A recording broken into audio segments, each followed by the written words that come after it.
Buenas tardes, estimados televidentes. Seguimos nuestro programa dedicado a la cultura rusa.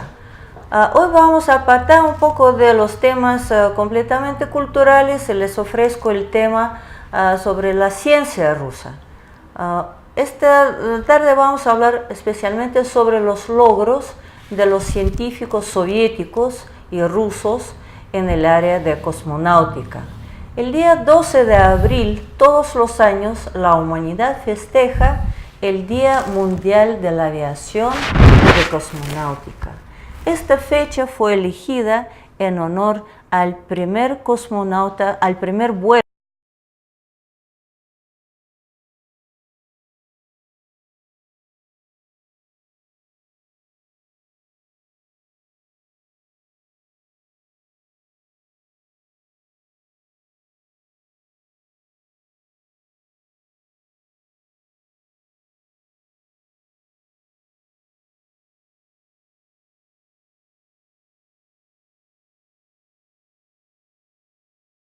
de la humanidad y sobre todo de la ciencia soviética.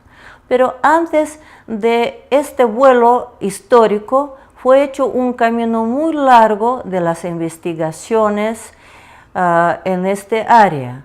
En el año 1957, el 4 de octubre, fue realizado el lanzamiento del primer satélite terrestre artificial que se llamaba Sputnik 1. En el año 58, el 15 de mayo, fue realizado el lanzamiento del Sputnik 3, científico en la órbita de la Tierra. El 14 de septiembre de 1959, la estación Luna 2 alcanzó por primera vez la superficie lunar tras ser lanzada el día anterior. El 7 de octubre del mismo año, 59, la estación Luna 3 transmitió las primeras fotos de la cara oculta de la Luna. El 19 de agosto de 1960 se realizó el vuelo de dos perros que se llamaban Belka y Strelka, los primeros seres vivos en emprender un vuelo a la órbita y regresar a la Tierra. Y el 12 de febrero de 1961 se realizó el lanzamiento del primer aparato interplanetario Venera 1 con destino a Venus. Y por fin, el 12 de abril de 1961, el teniente primero del ejército soviético Yuri Gagarin, de 27 años de edad, realiza el primer vuelo espacial tripulado en la nave espacial Vostok 1. Este viaje marcó la nueva época en la exploración del espacio. Está elogiado por la comunidad internacional como un enorme éxito para toda la humanidad. El viaje más importante del siglo XX se empezaba con la frase muy conocida, ahora en ruso se suena como «Поехали», que significa «vámonos». Entonces, con este vámonos se terminó también, y él terminó con el breve reporte de Gagarin. Él reportaba así: al comandante supremo de las fuerzas aéreas soviéticas, la tarea está cumplida, aterricé en la región planificada, me siento bien, no hay ni fracturas ni contusiones, Gagarin. Así fue, digamos, en breve todo lo que él había reportado, pero realmente este vuelo fue lleno de muchos problemas y claro que él estaba preparado para los sobrepesos, que eran de 8 a 10 más de los normales, pero cuando ya estaba regresando a la Tierra, en la cabina, digamos, en la cápsula que estaba bajando, entonces empezó a quemarse toda la parte del exterior y él veía en los iluminadores como corría por esta parte el metal líquido, pero después todo, gracias a Dios, todo pasó bien, entonces se le regresó y este día ahora se considera como el más importante en la era cosmonáutica. Después de los vuelos de Yuri Gagarin, entonces eso abrió la época de otros vuelos espaciales tripulados por hombres y por las mujeres. Entonces, entre estos vuelos podemos mencionar uno, me parece que es muy importante, que el vuelo de la primera mujer cosmonauta, que se llama Valentina Tereshkova, se realizó el 16 de junio de 1963. Hasta hoy día sigue siendo la única mujer que ha realizado un vuelo espacial en solitario. El 12 de octubre de 1964 se realiza el vuelo de la primera nave espacial con múltiples tripulantes. Se llamaba Voskhod 1, diseñado para la tripulación de 3 cosmonautas. Además fue el primer vuelo sin el uso obligatorio de trajes espaciales. Y en marzo de 1965 se hizo la primera caminata espacial de la historia, realizada por el cosmonauta soviético Alexei Leonov. El reporte del cosmonauta sobre su experiencia fue también bastante corto. En el espacio abierto, vivir y trabajar es posible, así afirmó el cosmonauta. En febrero de 1966, la estación Luna 9 realiza el primer aterrizaje suave en la superficie lunar. En marzo del mismo año, se realiza el primer aterrizaje en otro planeta. El módulo de descenso Venera 3 alcanzó la superficie de Venus. Y en enero del año 1969 se hizo el primer acoplamiento de 2 naves espaciales tripuladas que eran Soyuz 4 y Soyuz 5. En septiembre del año 70, la estación Luna 16 lleva fragmentos de la superficie lunar a la Tierra. Y en noviembre del mismo año, el primer aparato automático controlado a distancia, que se llamaba Lunokhod 1, alcanzó la Luna y permaneció en el servicio por más de 300 días. En abril del año 71, la primera estación orbital tripulada, que se llamaba Salyut 1, fue colocada en órbita. La estación funcionó durante 175 días antes de ser ahogada en el Océano Pacífico. El programa de las estaciones Salyut comprendió en total 6 aparatos orbitales de largo periodo de uso, y ellos precedían el proceso de la creación de la estación soviética Mir, que funcionaba en el espacio bastante tiempo, y también ese proceso de la creación de las estaciones permanentes después fue seguido por la actual Estación Espacial Internacional. En el mayo del año 71 fue realizado el primer aterrizaje suave en la superficie de Marte por el aparato espacial Mars 3, y en el año 86 se hace el lanzamiento del módulo de base de la estación orbital Mir. Quiero repetirles que todo lo mencionado, esos son los logros de los científicos soviéticos. Claro que paralelamente también había muchos logros en esta parte, digamos, de la ciencia en la cosmonáutica por los colegas norteamericanos. Esta carrera, digamos, en el espacio ayudó mucho al desarrollo de la cosmonáutica internacional. En el año 88 se lanza la nave espacial soviética de uso múltiple, el Buran. Es como fue la respuesta al parecido programa de los Estados Unidos, que tenían sus shuttles que se utilizaban para los viajes al espacio. Entonces eso fue también, pero el Buran soviético hizo solamente un viaje y regresó, y después, como ya hemos hablado, empezó el periodo bastante complicado en la historia de Rusia, digamos, de la Unión Soviética.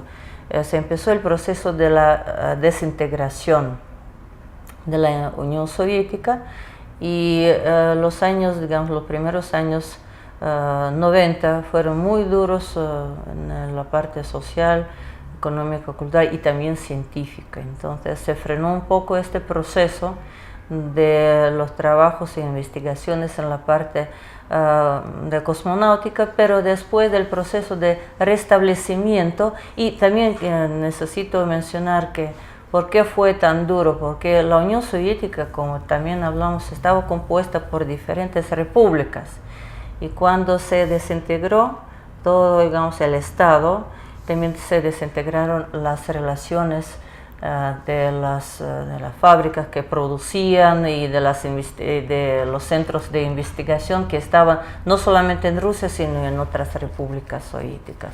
Pero después pasó un corto tiempo y mi país regresó al proceso de las investigaciones científicas en este área.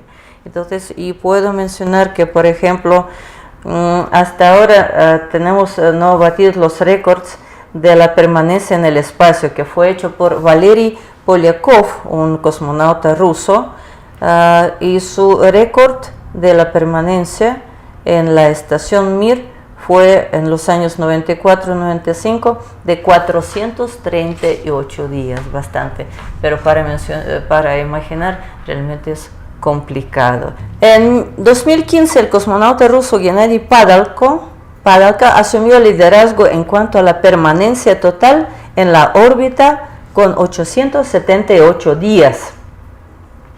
Y la mayor cantidad de caminatas espaciales fueron también realizados por el cosmonauta ruso Anatoly Solovyov, que hizo 16 caminatas y permaneció 82 horas en total en el espacio.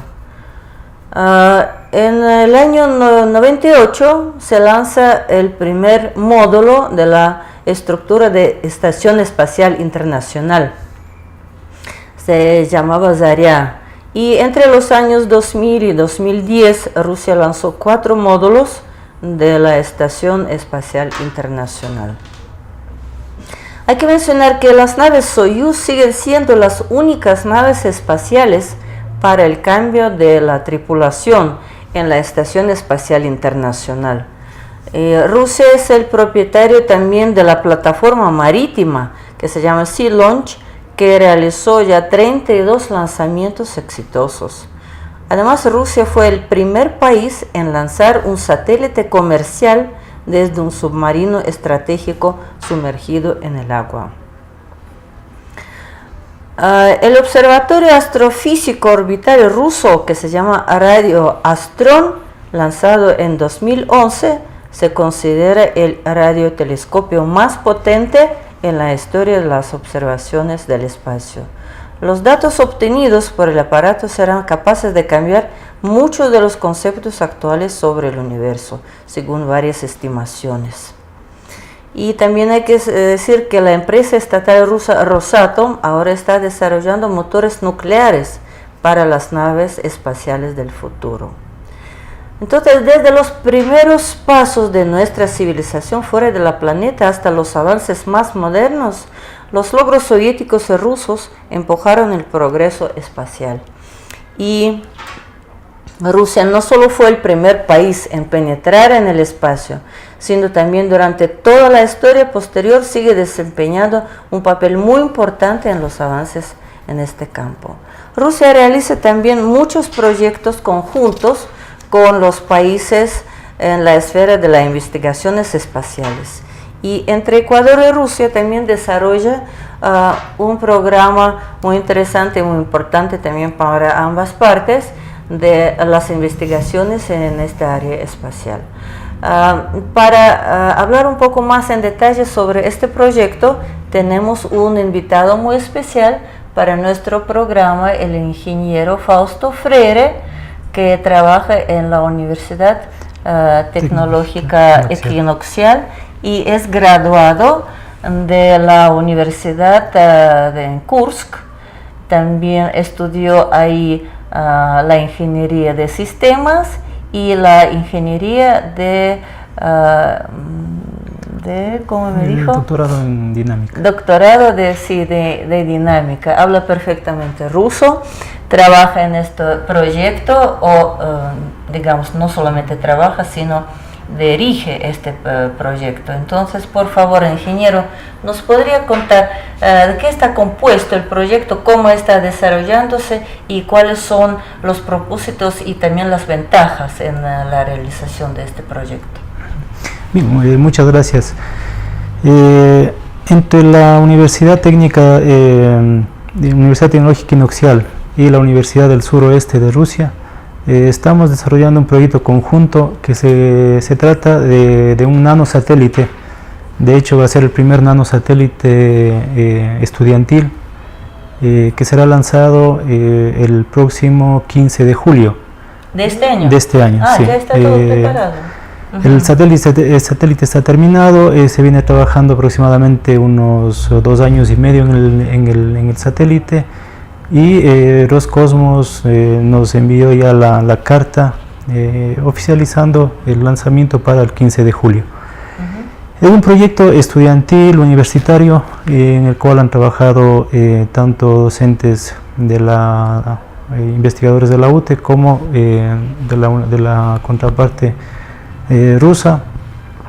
Es un proyecto financiado por las dos universidades y tiene un objetivo más bien académico.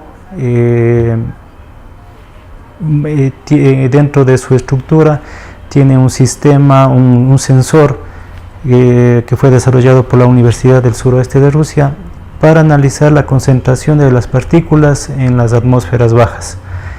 Es un proyecto de investigación muy importante porque es necesario saber cuáles son las concentraciones en las atmósferas bajas para futuros lanzamientos, para el futuro de los satélites y en general de la cosmonáutica rusa.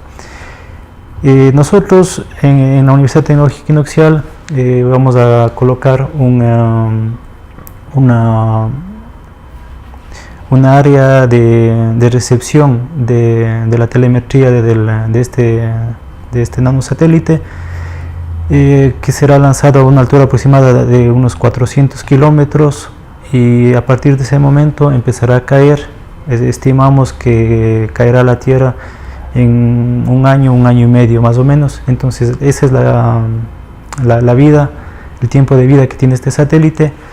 Está hecho con tecnología abierta, de tal forma que puede ser escuchado, pueden recibir la telemetría estaciones aquí en la Tierra. Utilizan las frecuencias de radioaficionados. Entonces cualquier radioaficionado con un receptor puede recibir la telemetría del satélite. El satélite lleva los mensajes de los rectores de las dos universidades, información también sobre el satélite, y bueno, es el primer paso que estamos dando como universidad ecuatoriana en el espacio, gracias a los convenios, a la apertura que da la Federación de Rusia a las universidades ecuatorianas específicamente, para poder incursionar en este ámbito. Ustedes conocen, el cosmos es muy caro, entonces los recursos nunca son suficientes para investigar y colocar, como en este caso, dispositivos como este nanosatélite. Esa oportunidad es brindada por la Federación de Rusia, por los múltiples proyectos que ellos tienen en pos de ayudar al desarrollo de la investigación en las universidades. Entonces, eso fue, digamos, el primer contacto de la parte ecuatoriana y rusa en esta área de cosmonáutica, o fueron antes algunos proyectos realizados, no realizados, o ese es solamente el inicio de nuestras relaciones? Bueno, a nivel académico, universitario, es la primera vez, porque anteriormente pues hay en el Ecuador hay el cosmonauta ecuatoriano que todo el mundo lo conoce, que es Ronnie. Él también hizo su preparación en Rusia. Звездном-Градке, Да. en la ciudad En la ciudad de estrellas, así sí. se llama, sí. Ujú. Pero a nivel universitario este es el primer paso, es el primer proyecto a nivel universitario y específicamente en la creación de nanosatélites. ¿Quién participa, digamos, en este proyecto? ¿Solamente los estudiantes o también los científicos ecuatorianos o es un proyecto completamente estudiantil? Es un proyecto en el cual intervienen investigadores más que todo de las dos universidades.